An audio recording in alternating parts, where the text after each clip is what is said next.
विधायक का विवादित बयान आया है। बाबरी मस्जिद शिलान्यास के लगाएंगे पोस्टर। हुमायूं कबीर बोलते नजर आए हैं, 6 दिसंबर को रखेंगे मस्जिद की नींव।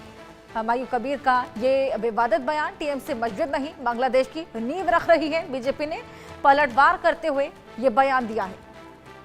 6 दिसंबर आने वाला है और अब ये टीएमसी ने देखिए क्या बयान यहाँ पर दे डाला है। बाबरी मस्जिद शिलान्यास के लिए पोस्टर लगाएंगे।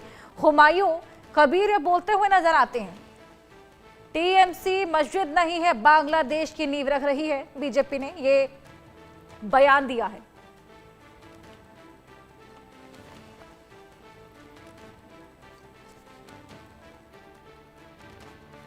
छह दिसंबर को मस्जिद की नींव रखेंगे, ये हुमायूं कबीर का बयान। मंत्री गिरिराज सिंह जी साथ में मौजूद है। गिरिराज जी, क्या मुर्शिदाबाद में बाबरी मस्जिद बनेगी? ये ममता बनर्जी देश में विद्वेष फैलाना चाहती है। अब भारत के अंदर कोई बाबरी मस्जिद बनाए ये देश को कबूल नहीं। अगर बनती तो क्या इसको गिरा दिया जाएगा? क्योंकि उमा भारती सहित कई लोग इस तरह की बातें कर रहे हैं। हमारी सरकार बनेगी तो ऐसे विध्वंसक चीजों को हटाना जरूरी होगा।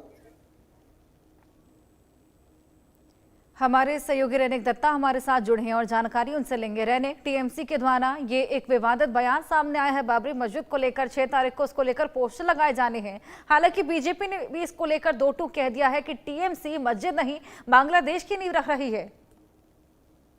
एकदम ही देखिए, एकदम बाबरी मस्जिद को लेकर पश्चिम बंगाल में विवाद चालू हो चुका है, क्योंकि तृणमूल कांग्रेस का विधायक हुमायूं कबीर की तरफ से ऐलान किया गया है कि 6 तारीख को मुर्शिदाबाद का बेलडांगा में बाबरी मस्जिद का भित्ति स्थापन किया जाएगा। और उस दिन ही हुमायूं कबीर की तरफ से यह भी कहा गया है कि जो भी मुसलमान हैं उनके लिए ये मस्जिद तैयार किया जा रहा है और मुसलमानों का कल्याण के लिए ये मस्जिद तैयार किया जा रहा है और ये मस्जिद होकर ही रहेगा। और ये बयान आने के बाद ही जिस तरीके से बीजेपी की तरफ से भी एक तरफ तृणमूल कांग्रेस को निशाना साधा जा रहा है, उसी तरीके से तृणमूल कांग्रेस भी ये पूरा बयान को लेकर पार्टी का जो स्टैंड पॉइंट उस जगह से हुमायूं कबीर का स्टैंड पॉइंट से हटता हुआ नजर आ रहा है। क्योंकि तृणमूल कांग्रेस की तरफ से कहा जा रहा है कि हुमायूं कबीर का ये जो डिसीजन एक विधायक होने के नाते उनके तरफ से ये डिसीजन लिया गया है, पर्सनल डिसीजन, इसमें पार्टी का यानी तृणमूल कांग्रेस का कोई इन्वॉल्वमेंट नहीं रहेगा, ऐसा तृणमूल कांग्रेस की तरफ से स्पष्ट किया गया है।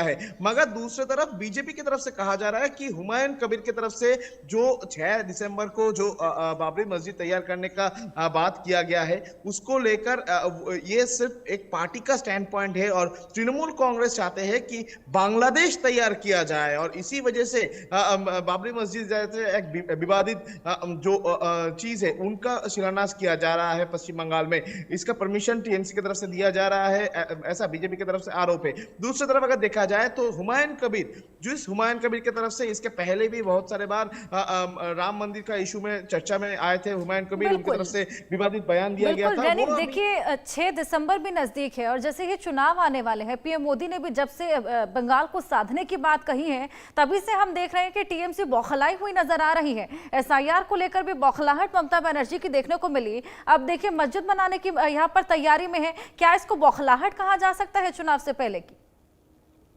एकदम ये तो बोला जा ही सकता है कि टीएमसी का बौखलाहट है, क्योंकि एक तरफ अगर देखा जाए तो एसआईआर को लेकर एक तरफ मुद्दा तैयार किया जा रहा है, दूसरी तरफ 2026 इलेक्शन में सबसे महत्वपूर्ण जो बंगाल में रोल रहता है ये 30% जो संख्यालघु संप्रदाय है उनका जो वोट बहुत ही महत्वपूर्ण रहता है। तो इसी जगह पर बाबरी मस्जिद तैयार करना, मुर्शिदाबाद में एकदम नेशनल हाईवे के ऊपर बाबरी मस्जिद तैयार करना किस तरीके से जरूरत हुआ, ये सवाल बार बार से आ रहा है। क्योंकि 2026 साल इलेक्शन आ रहा है तो क्या इलेक्शन में वोट बैंक तैयार करने के लिए तृणमूल कांग्रेस की तरफ से ये स्टेप लिया जा रहा है, ऐसा आरोप भी बीजेपी की तरफ से उठाया जा रहा है। और दूसरी तरफ अगर देखा जाए तो मालदा मुर्शिदाबाद बहुत ही इंपॉर्टेंट जगह है, क्योंकि उस जगह पर बहुत सारे बार देखने को मिला है कि विवाद दोनों झुंडों के बीच बिल्कुल रहने की बौखलाहट साफ है। मस्जिद बनाने की तैयारी है, लेकिन ये पैतरा कितना काम आता है ये भी देखने वाली बात होगी। बहुत शुक्रिया तमाम जानकारियां साझा करने के लिए।